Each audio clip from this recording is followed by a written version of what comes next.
meron pong pinapadala ang Panginoon upang tayo po ay pahayagan ng kanyang salita. Amen? So, welcome po natin ang ating pastor. Walang iba po ang ating inaanak, Pastor Edwin Esposo. Welcome.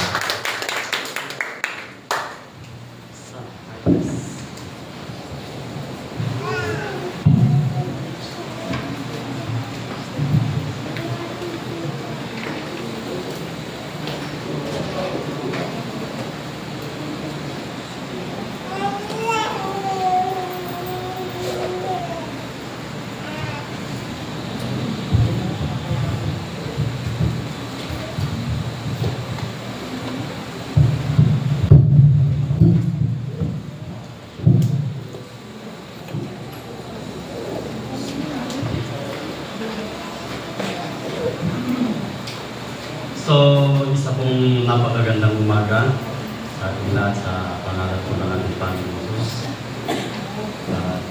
Sa kanya po ang papurihan, kadakilaan, sa pagkakataon. So, ang ating pong paksa o tema, ito po yung saan ba natin ilalagay ang mga pagkakataon o oportunidad na bigay ng Diyos. Yun po yung ating paksa o yung tema. Saan ba natin ilalagay ang mga pagkakataon o oportunidad na bigay ng Diyos? Lingid po sa kaalaman ng lahat, ito pong tinatawag opportunity, isang bagay na napakahalaga sa ating mga Kristiyano at hindi lang po sa atin, maging ang buong daigdig. At ang Diyos ay napakayaman sa kanyang pagbibigay ng oportunidad. Opportunity. Tingnan po natin sa Hebrews chapter 3. Saklat po tayo ng Hebrews. Chapter 3, verse 13. Sabi po niya doon, sa halip magpaalalahanan kayo araw-araw habang ang panahon ay matatawag pa ngayon, upang walang sino mang madaya sa inyo ng kasalanan at sa gayo'y matigas o maging matigas ang puso. Sabi niya, sa halip magpaalalahanan kayong araw-araw habang ang panahon ay matatawag pang ngayon, upang walang sino mang madaya sa inyo ng kasalanan at sa gayo'y maging matigas ang puso. Laktaw po tayo sa verse 18. At sino ang tinutukoy niya ng kanyang sabihin, hindi sila makakapahinga sa piling ko? Hindi ba't ang mga taong ayaw sumunod? Verse 19, maliwanag kung ganoon na hindi sila nakapasok sa lupang pangako dahil sa kawalan ng pananampalataya nila. Sa verse 4, o chapter 4 verse 1 ng Hebrew ulit, kaya nga habang nananatili ang pangako ng Diyos na tayo makapapasok sa kapahingahan, sinabi niya, mag-ingat kayo at baka mayroon sa inyong hindi makatanggap ng pangako iyon. Kung titignan po tayo natin dito, mayroong pangako na sila'y makakapasok sa kapahingahan ng Diyos. Amen? Pero, dahil sa kakulangan ng kanilang pananampalataya, marami sa kanilang hindi nakapasok. And yet, kung titignan natin sa chapter 4, verse 1 ng Hebrews, sabi niya doon, nananatili ang pangako ng Diyos. Meaning, ang opportunity ng Diyos para sa kanila ay napakaluwang. Nakuha po ninyo? Kaya yung opportunity ng Diyos para sa mga bansang ito, sa mga Israelita, na sila'y nagkulang sa kanilang pananampalataya at hindi sila nakapasok sa kapahingahan ng Diyos. Ang Diyos pa rin, sabi niya, still stand, sabi niya sa English. Nananatili pa rin ang pangako ng Diyos. Meaning, ang opportunity ng Diyos napakaluwang para sa kanila at maging para sa atin. Siyempre, especially ako na po. Yeah? Sa mga opportunity, ito ako ngayon. Isang di maunawaan, pero nagpapasalamat ako sa Diyos sapagkat patuloy ang kanyang oportunidad ay pinagkakaloob ko sa atin. Especially ako, kaya ako nakatayo ngayon. Amen? So ang Diyos, nagbibigay ng napakaluwang na oportunidad sa atin. Pang-itkan tayo yan. Saan ba natin na ilalagay? Ako, alam ko kung saan ko na ilagay yung opportunity ng mga nagdaang araw para po sa akin. Hindi ko lang alam po kung ano po sa inyo. Amen? So makikita po natin doon sa mga text natin at sa mga talatang ito, makikita natin dito ang isang napakagandang pagkakataon. Opportunity para sa mga Israelita. Sa verse 16 hanggang 19 po yun. Yung makapasok sila sa resting place o yung Kanaan. Ano nga ba itong tinatawag dito na resting place o yung lupang pangako na sinasabi ng Diyos? Ito po doon sa chapter 8 ng Deuteronomy, makikita po natin mamaya. Pero dahil sa kawalan ng kanilang pananampalataya, hindi sila nakapasok. Yung sana na makapasok sila sa resting place na ito, ito'y naging legally para sa kanila. Yung bang parang wala silang kapahingan. Imbis na pahinga sila, walang kapahingan. Nandoon yung kaguluhan, nandoon yung ibang pagkabalisa, takot. Titignan po natin mamaya doon sa Deuteronomy chapter 8, yung tinatawag na Kanaan, na ipinangako ng Diyos sa kanila na dapat sila ay pupunta at papasok doon sa resting place na yon. So sabi ng ating Panginoon, sa pagkaluwang-luwang ng kanyang pagkaluwang-luwang at pagkayaman ng kanyang biyaya na pagkakaloob sa atin ng pagkakataon, sabi niya sa Romans chapter 8 o chapter 10 verse 21, but concerning Israel, he says, all day long I have held out my hands to a disobedient and obstinate people. Kung hindi na gano'n ang ating Diyos, kilala natin ng Israel, di ba? Kilala ako ng Diyos. Kilala kayo ng Diyos. Kung hindi kaya siya magbibigay ng mga pagkakataon at mga opportunity para po sa atin, nasa saan po kaya tayo ngayon? Ayan kung matatata. Maawan dagit yung pagkakataon. When opportunity ngayon din niya ako kanya. So, kung titignan natin, napakalaking bagay na sa unang pagsasalita, tumatama talaga. Kanya. Bahala kayo mitin.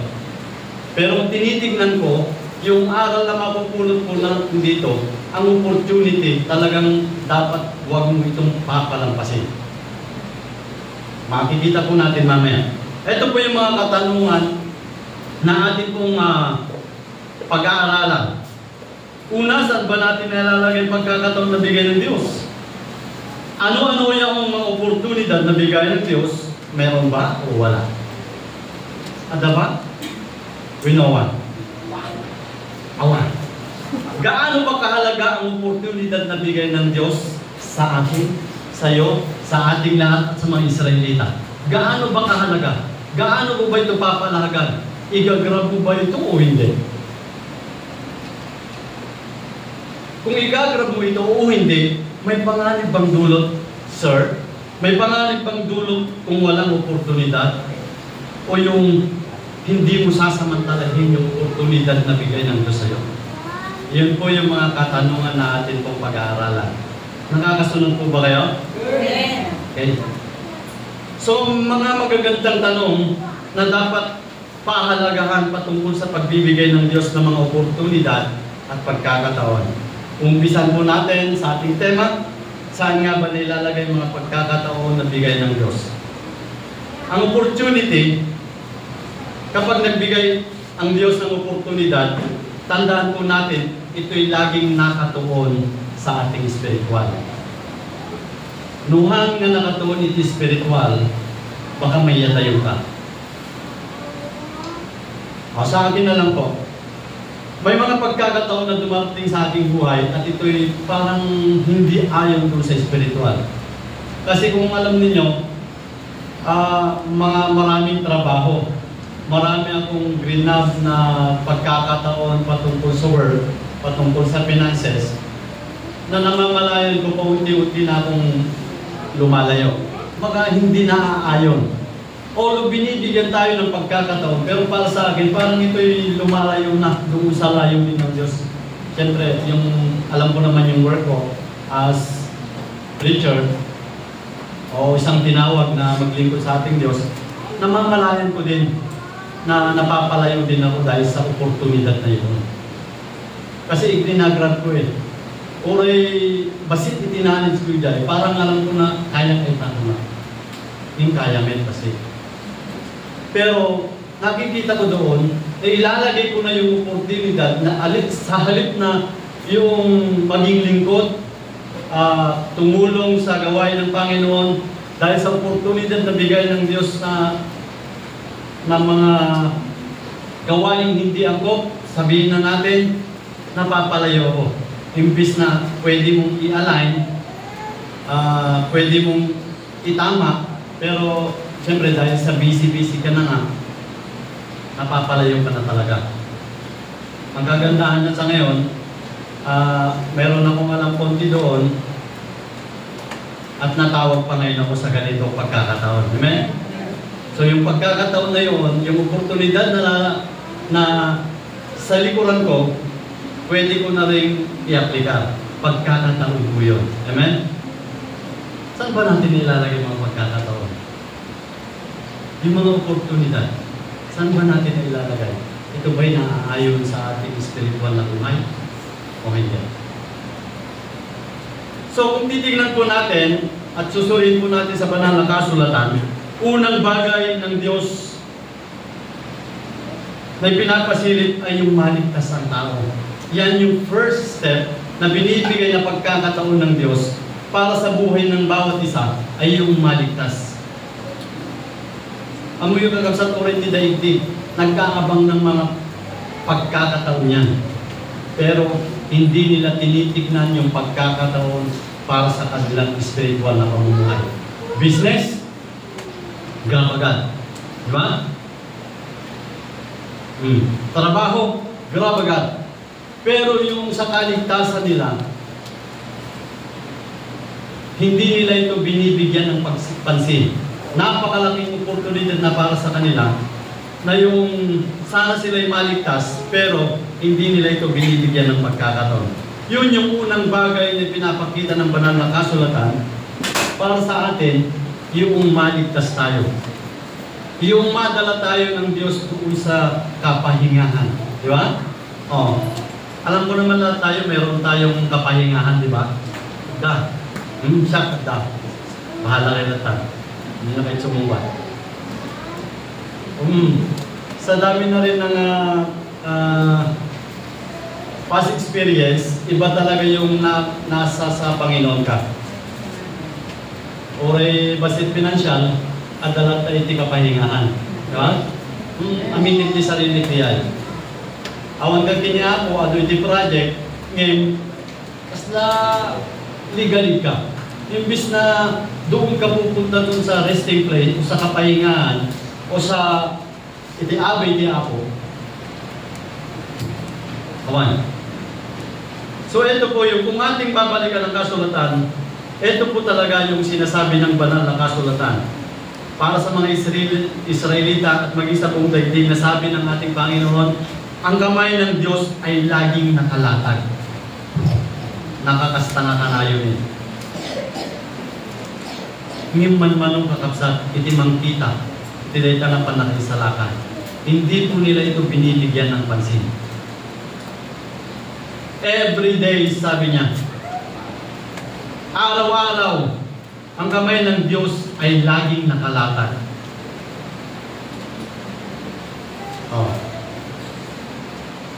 Pero dahil sa kakaunti ang nagpapalaga para sa kanilang kaligtasan, kakaunti lamang ang naliligtas.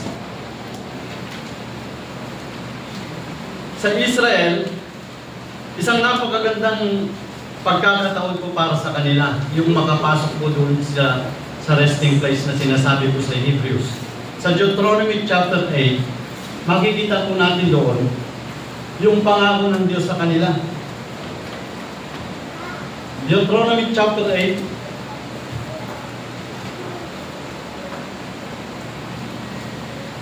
verse 1. Be careful to follow every command I am giving you today, so that you may live and increase and may enter and possess the land the Lord promised and oath to your forefathers. So mayroong pangako ang Diyos para po sa kanila. Verse 2, remember how the Lord your God led you all the way in the desert these 40 years to humble and to test you in order to know what was in your heart. Sabi niya, whether or not you would keep His commands. He humbled you, causing you to hunger, and then feeding you with manna, which neither you nor your forefathers had known, to teach you that man does not live on bread alone, but on every word that comes from the mouth of the Lord. Sa verse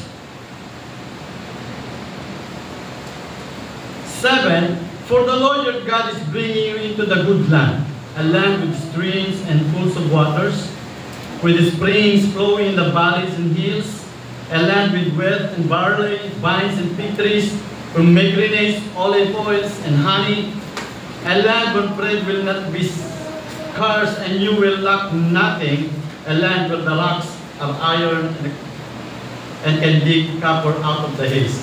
Tingnan nyo yung promise ng Diyos na pagdadalhan sa kanila.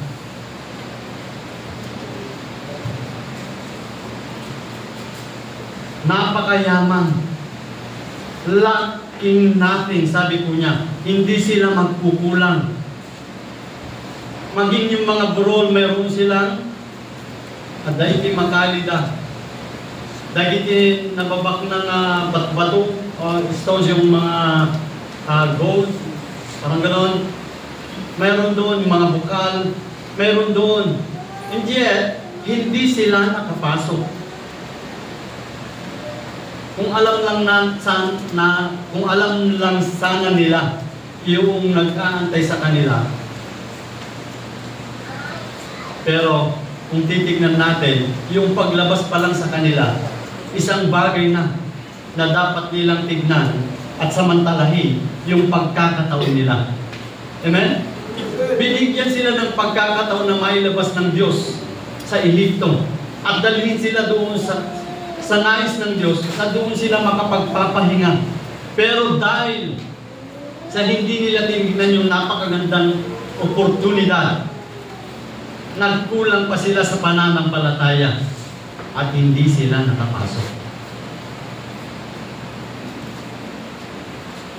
Para po sa atin, as church, kinakailangan yung pagkakataon, huwag po natin bibitawan. Amen? Hangkong may ibatanin. Sila siya kita eh. Abat siya lang pati nagkala. Aman, totoo po yan. Yung pagkakataon na napakaluwang nabigay at napakayaman nabigay ng Diyos pala para sa atin, talagang medyo madayo ng pet. Siyempre sa mga experience, at sa mga experience din yan, medyo natututo din naman tayo. At salamat sa Diyos, salamat sa mga bawat isa sa inyo. Bagatagit, tumatama naman sabi nila. Malagit nyo dyan mensahe. Yung mga visiting tayo, tumama kami.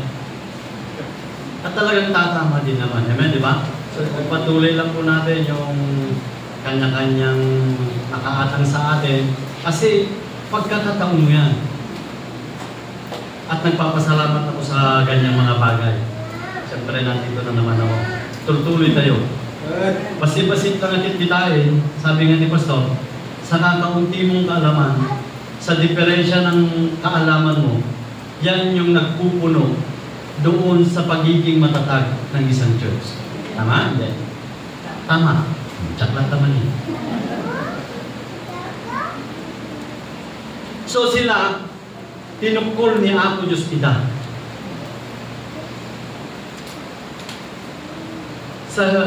Tingnan po natin doon sa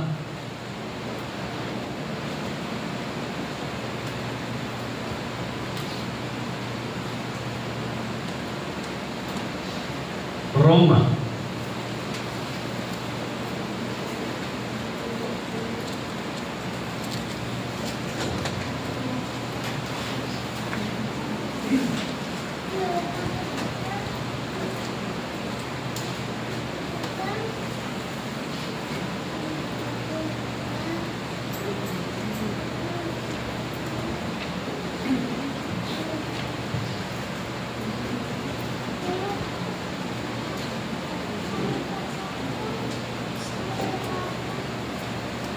Sa Roma chapter 11,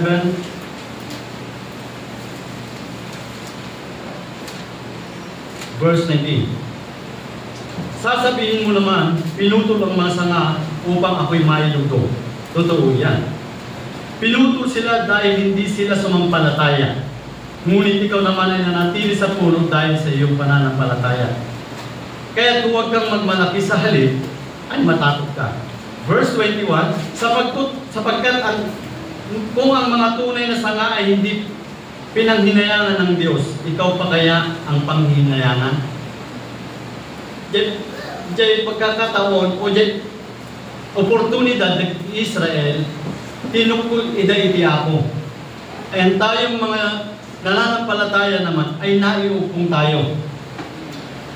Ang napakalaking pagkakataon doon, nabigyan tayo ng pagkakataon at oportunidad upang makakapit sa sanga.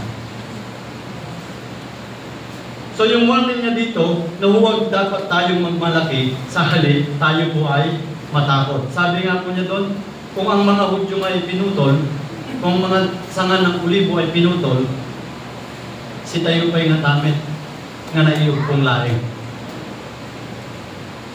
So dahil sa mahal ng Diyos ang Israel, napakayaman ng pagkakataon ng Diyos para sa kanila. Binigyan pa rin sila ng pagkakataon na balang araw iuupong pa rin sila ng Diyos.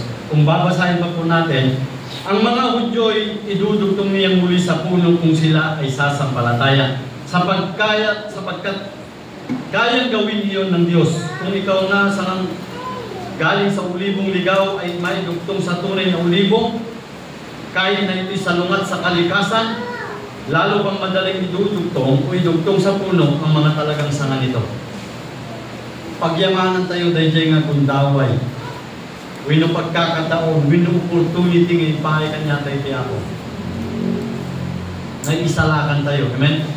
Kahit kakapsat, tayo urayan nga matukpol tayo pa, wino tukpulan na tayo pa niya ako. Ang urayan nga tukpulan na pa ulit niya ako. Amen? Yung mo dapat ti pagkakataon, amukpit nga takay ito manin.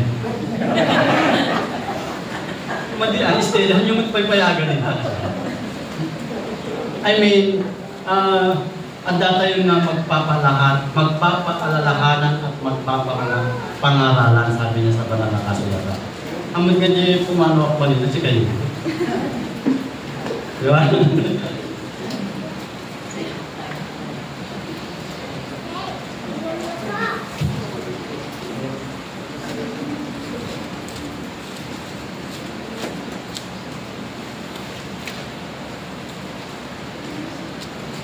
So pangalawang pagkakataon na pinagkaloob sa atin ng Diyos ay yung maglingkod po tayo. Kung titignan po natin, ang buong Israel, sila po sana yung tagapaglingkod. Amen? Sila po sana talaga yung magkakalat ng Ebanghelyo. Sila po yung talagang laborers of God. Pero sa pagkakataon, nabigyan po tayong napakagandang oportunidad na maglingkod sa ating Diyos. Maglingkod tayo pa ito tinangangato, maragagsaran lang. How much more iti ako? Masaya po ba tayong maglingkod sa ating Panginoon? Isang napakalaking pagkakataon na dapat i-grab tayong nagkakapsat.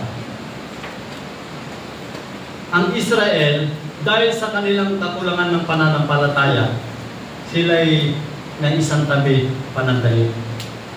Naiyupong tayo at tayo ngayon, church, ang iglesia, yung panahon natin na church at iglesia, yun yung paggamit sa atin ng Diyos na kanyang mga lingkod. Amen? Amen po na tayo. Kasi meron tayong panahon, merong panahong tinagda ng Diyos para sa iglesia na sila yung magiging tagapaglingkod niya. At tayo po yan. Amin man natin o hindi. Sapagkat yung pagiging katigasan ng ulo ng bansang Israel, si tayo tinagkantigundawan. Karkarigatan tayo kuma. Ikarkarigatan mo. Itagserbi man eh. Kapag inuligat lang may, napadasak mitin. Hindi magmag na kami, katadaluganin. Diba? Man, hindi dagiti agserserbi data, mamayat pa yung arukit. Kanya biti, pag na kami mga banggero, nagabit kami tuman ng magpagnan. Kasi di ka nagserbi hindi. Di pa nagserbi ko para kanya, may isang kagalakan din kanya nita. Nung may umuyo jay behind me, pero hindi nawawala sa akin yung paglilingkod na may kasiyahan. Ang time at naglingkod nga ko ay no binanses lang natin tibirugan mo, trabaho lang yun. Diba? May tagit opportunity at tayo trabaho nga ayan ko. Pero anong ang trabaho di Sabado? Kurang ko hindi ka po iti gundaway, hindi ka po iti oportunidad iti panagalan iti na santo na kasulatan, kasama patitin niya ako, iti may isang banag, ngayon tayo bitayin nga serbikin niya ako. Habang may pagkakataon, i-grab po natin. Meron bang dulot o meron bang panganib kung hindi po natin i-grab ang opportunity? Adam, nuwan. Adam? O, sabi. O, ha? Makitang to damdaman mo apay awa. Makitang damdaman mo apay awa. Mamuan tayo. Nuhan tayo i-grab ito opportunity, meron bang panganib sa buhay natin? Wala.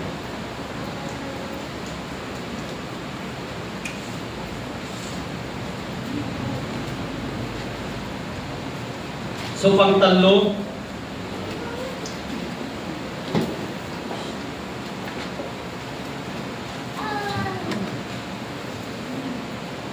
sa pangatlong bagay po na pinagkakaloob ng Diyos na magkaroon po tayo ng opportunity ay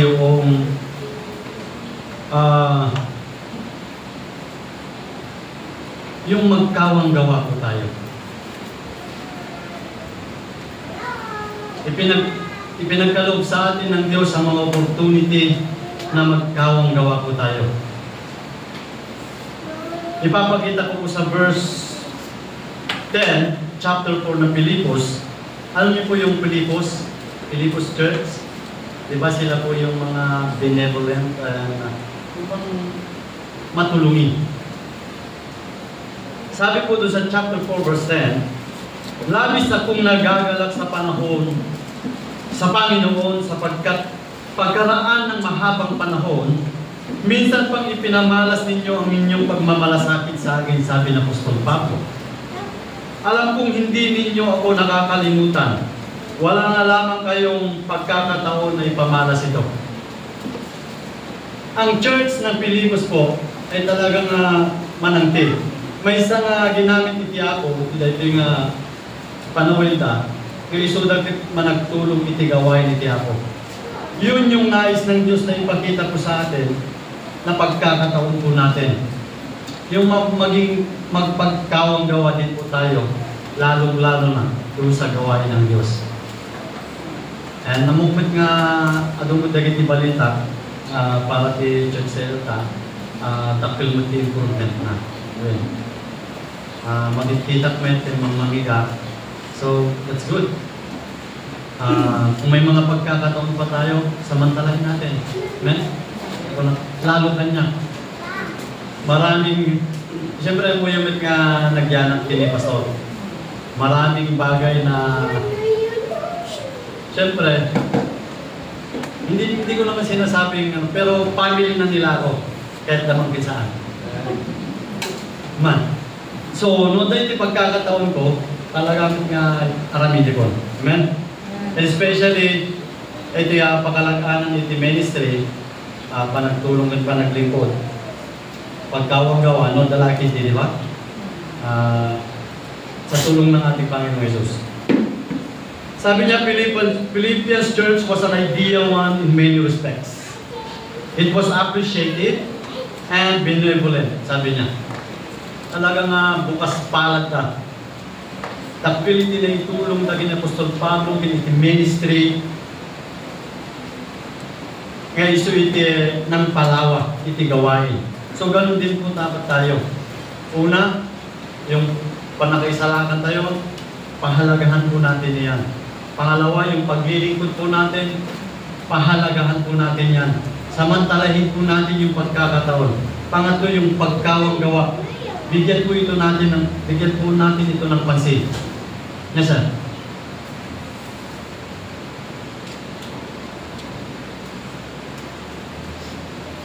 So napakahalaga po ang pagkakataon. Ito po titignan po natin. Kung sabi nga niya sa kasabihan, noon dala po may pagkakataon. So meaning, nawawala pala yung time ng pagkakataon o opportunity.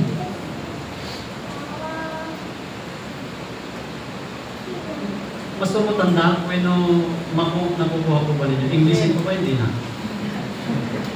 Joke lang. Katikla-nervous po. So, may pagkakataon bang dulot kung hindi natin i-grab ang opportunity? Mayroong bang time ang opportunity na nawawala?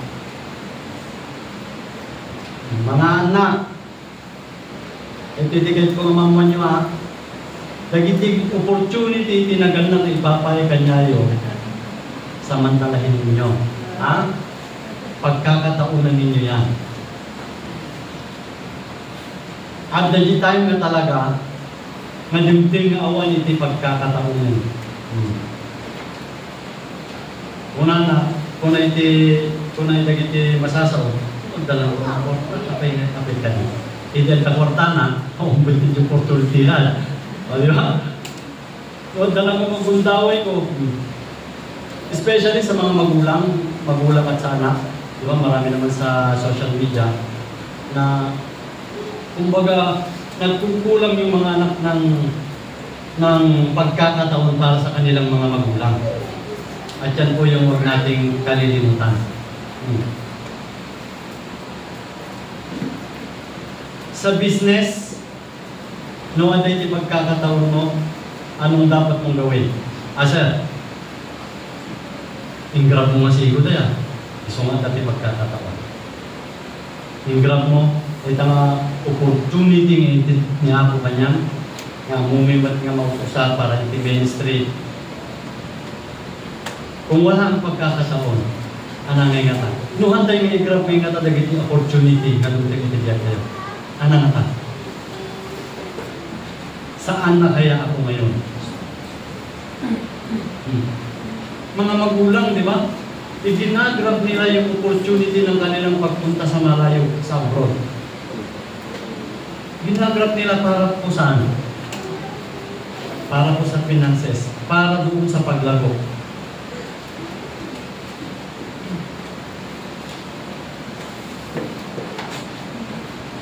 Tinignan ko po yung meaning ng opportunity. Sabi po niya sa Webster Merriam,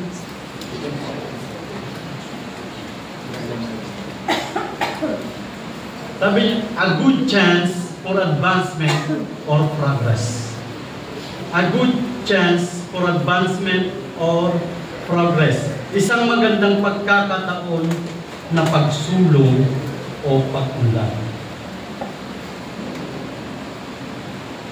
Kaya kung hindi po natin sasamantalahin ang pagkakataon, lalong-lalo na kung ito'y naka-align sa ating kagustuhan ng ating Panginoon.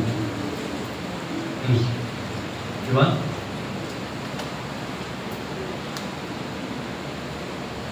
Mapalampasan dyan pagkakataon, o mali. Nagyam-yaman kami ng pastor may Timothy Historia de Barok. Di ba? At pagkakataon na nga agad dyan Manila, pero dyan di puso puso nga as naganap, sayang di makita dito yung ragsak na.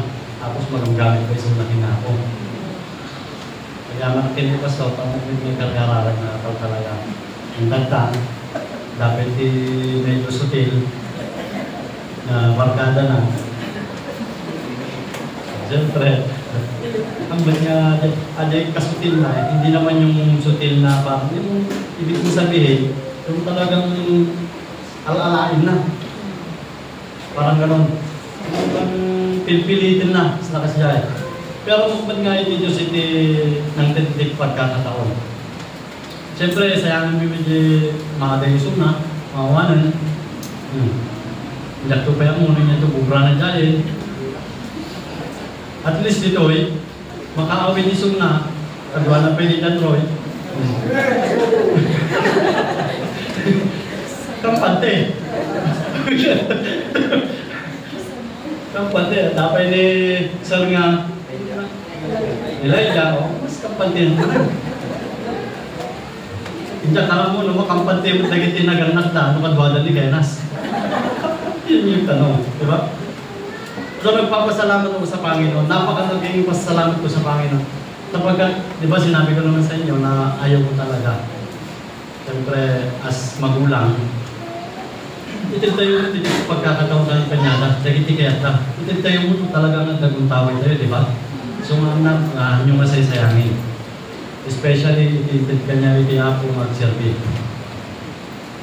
Iti pa nag-serve, ipain namin dito. Wala na ako no naka-align ka, di pagayatan ni Diyos, pagkakataon mo na yan, mas kwapay, mas hamumpay nga maisip, kadumting ti panahon, adapta ka nga lugaran. Di ba? Kahit tayo man ng mga magulang, mula nung tayo naglingkod, alam ninyo at alam ko, yung pagkakataon na nasa sa akin, nasa sa amin noon, ilang may isip nga kastimit kaya, hindi parang pala.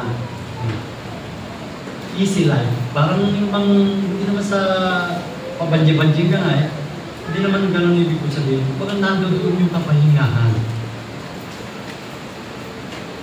Hangang naboribor, at daman di masida ganawan, it's okay. Diba? Yun yung binibigay ng Diyos sa atin na pagkakataon. So, i-grab po natin.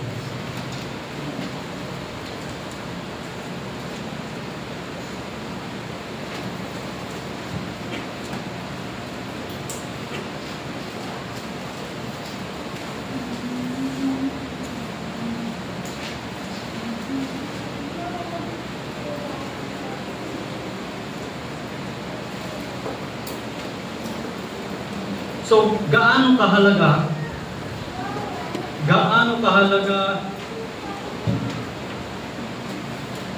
ang bigay ng Diyos na pagkakataon sa ating buhay?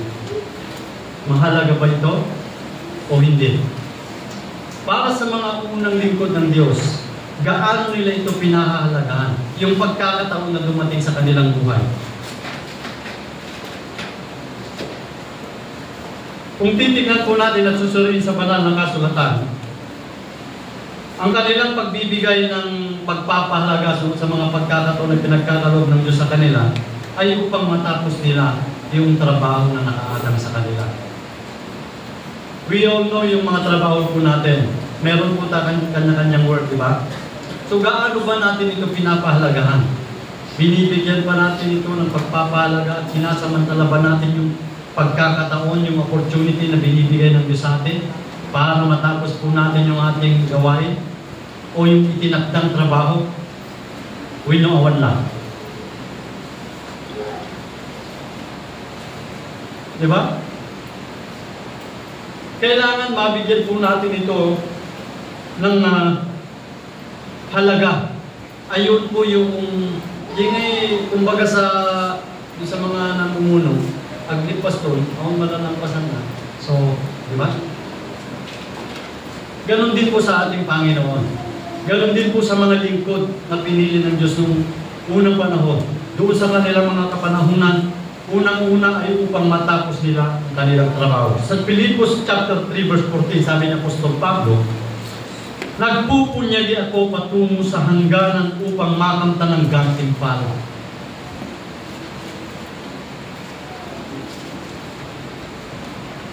I press on, sabi ni Apostol Pablo, toward.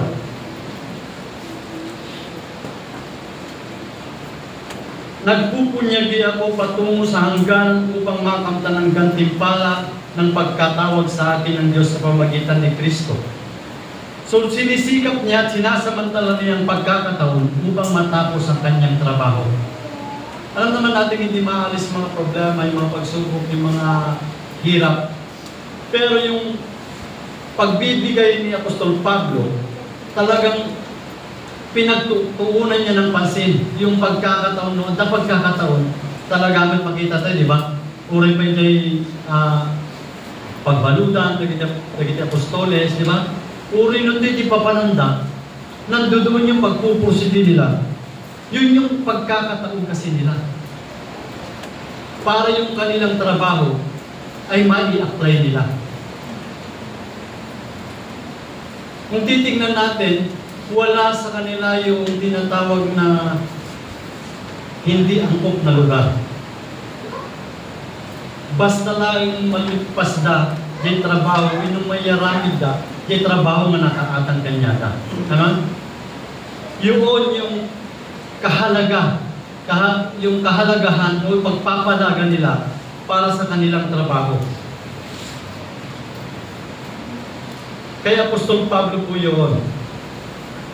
Kaya Apostol Pedro naman, sabi po niya sa 2 Peter chapter 1, verse 12 to 15,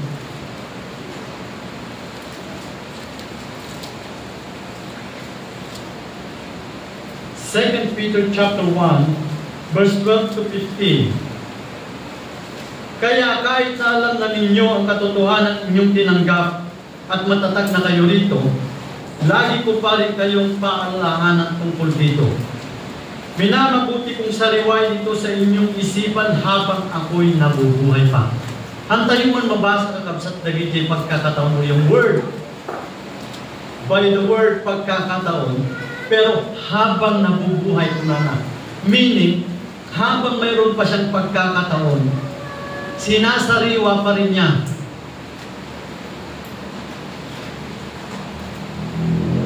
Doon sa mga believers na kahit alam niyang matatag na yung kanilang pagkaalam ng katotohanan. Mabasa po natin doon. Kaya nga mga kapatid, lalo verse 12, kaya kahit na alam na ninyo ang katotohanan, biruin ko rin niya, kahit alam na nila yung katotohanan. Pero sa Apostol Pedro, sabi po niya, lagi ko pa rin kayong paalalahanan tungkol dito. Minabuti kong sariwain ito sa inyong isipan habang ako'y nabubuhay pa. Alam kong malapit na ng iwan ng katawang ito ayon sa panyag sa akin ng ating Panginoong Jesucristo. Kaya gagawin ko ang lahat upang maalala pa rin ninyong lagi ang mga bagay nito kahit ako'y pumanaw na.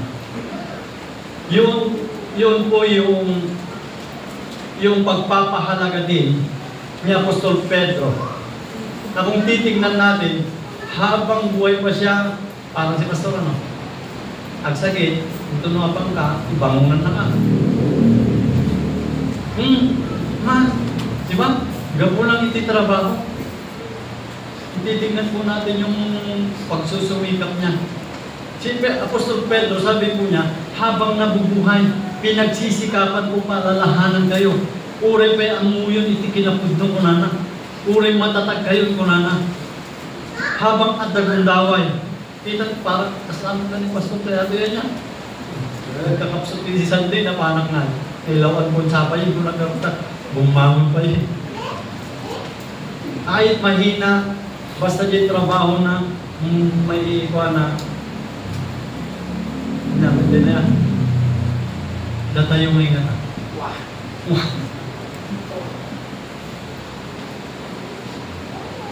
Gaano ba natin ito pinahalaghan? Siya, makunak biten, dami turun ko magsamun Yeah. Mabalin nga kayak mo't ngayon ka niti 3 days iti trabaho, 4 days iti work. Kiniya ko. Alam biten. Kasi dyan kung i-rate, dyan pagpapahalaga o pagkakataon ngayon kanya ni ako, iti pagpapahalaga. Madamit kanya yung mag-ibalbalikasin na baka mga pwede kita kago yun. Uy, kaya nga kasyayan. So, ganun din po dapat tayo. Yung pastor po natin, salamat po sa ating Panginoon. At least, uray na kapsot, talagang ipahay ng titi bundaway na masumpatan na lang nagkakasat. Lagi dilamdamat tayo. Amen? Pampanti-dagitan tayo. Bundaway nyo, pagkakataon nyo mat ni Papa itinagan tayo, ito na damot ti bundaway yo, kapsa anak mi, ikan nyo matagit tinagan na, iti pagkakataon. Amen? Antay mga kalitaan, iti pagkakataon, agad iti time na awan isuna. Hindi rin naman siguro rin sa inyong kaalaman, agad ko dagit umanaw. Ay, nagko, dadagko. Dagman lang ang ikwag. Idadag kong daway na, tinipapay. Hindi awanin kong daway na, ipagbaga namin yung daway na. So yung vice versa. Church, di ba?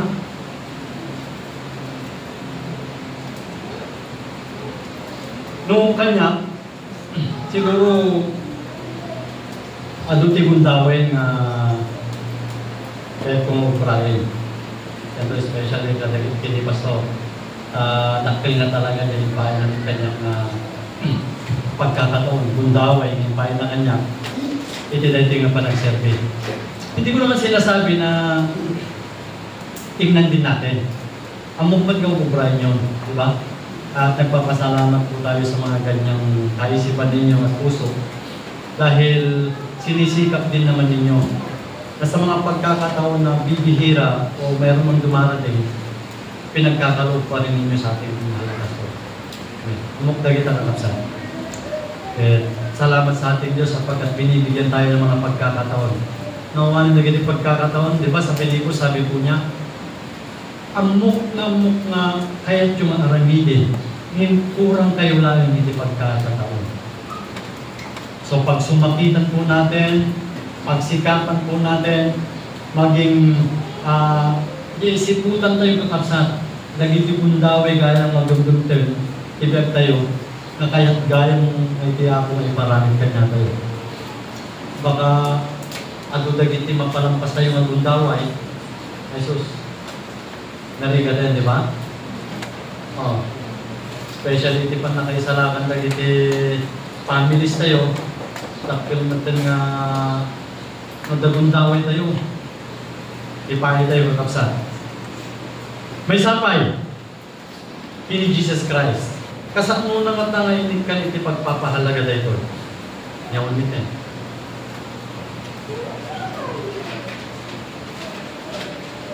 Si Jesus Christ,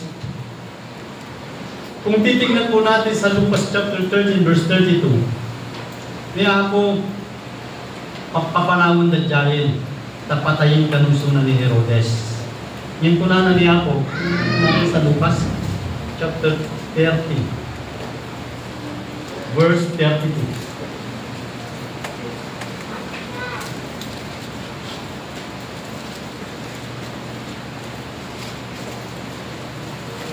Verse 31. At that time, some Pharisees came to Jesus and said to him, "Leave this place and go somewhere else. Herod wants to kill you," sabi niya. Pero sabi ni Jesus, he replied, "Go to them that fast, I will drive out demons and heal people today and tomorrow, and on the third day, I will reach my goal." Nakuha mo ninyo yung gusto kong sabihin kung gaano binibigyan ng ating Panginoong Jesucristo ang pagkakataon para sa kanyang trabaho. Uray kamatayan niyo. Sabi po niya, baga, agtrabaho ng tatag, agpalaya sa kiti demonyo, agpalaya na kiti sakit, tatagan itong sumarono, itong sumarono pa yung marits na jigol. Meron siyang pagkakataon na binibigyan o sinasamantala niya yung pagkakataon habang may pagkakataon para gawin yung kanyang trabaho. Tayo may as church nga tayo. Marami pang mga pagkakataon ng dumarating sa ating buhay para sa gawaing paglilingkod.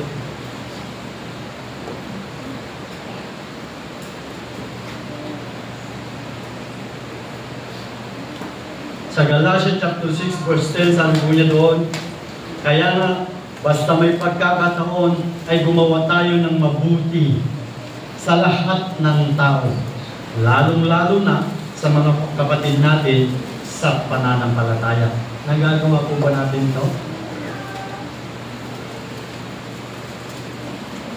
Ginagawa po ba natin ito, mga pagkakataon? Kung titignan po natin, basta may pagkakataon. Meaning, sometimes, walang pagkakataon talaga. Amen? Yung tunod na pagkakataon, dapat na i-grab mo biyahin nga makatulong. Amen? Lalo ta opportunity din na pagkadalan tayo tata, hindi naman siguro iiwan ng Diyos ang mga araw na ito na hindi darating na may pagkakataon na darating sa atin. Baka mawalang bahala po natin. Agbalik tayo lang ang nasipot, kakapsat. Amen? Baka dadagiti pagkakataon natin na makatulong tayo, dadagiti pagkakataon na may arami tayo dito, trabaho tayo, makaligtan tayo gaya. Sayang. Amen? Samantalahin po natin ang pagkakataon. So kaya nga, anong aruti dapat tayong aramidin?